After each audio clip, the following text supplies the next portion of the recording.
बीड शहरातील जालना रोड या ठिकाणच्या परिसरामध्ये रात्री आशिष आठवले नामक आरोपीने गोळीबार केला होता।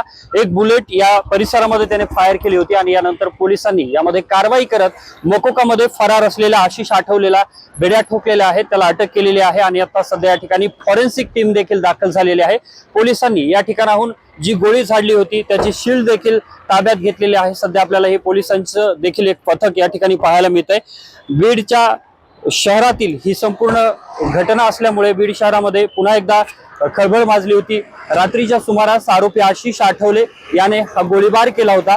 यापूर्वी देखील त्याने एका प्रकरणामध्ये एका व्यक्तीच्या घरात घुसून गोळीबार केलेला होता आणि यानंतर त्याच्यावरती मोकोका अंतर्गत कारवाई करण्यात आलेली होती। आशिष आठवले हा सराईत गुन्हेगार असलेल्या श्याम आठवलेचा भाऊ आहे आणि त्यांनी रात्री हा गोळीबार केल्याच्या नंतर पोलिसांनी आता ही कारवाई केलेली आहे। फॉरेन्सिक टीम कडून या संपूर्ण परिसराची तपासणी करण्यात आलेली असून एक बुलेट देखील आता पोलिसांनी ताब्यात घेतली आहे। तर गोळीबार केल्याप्रकरणी पोलिसांकडून गुन्हा दाखल करण्यात आले असून पोलिसांकडून आता या आरोपीच्या विरोधात पुढील देखील कायदेशीर कारवाई करण्याची प्रक्रिया जी आहे ती सुरू असल्याची माहिती पोलिसांनी दिली आहे। कॅमेरा पर्सन प्रमोद रोमनसह मी अशोक काळकुटे, TV9 मराठी, बीड।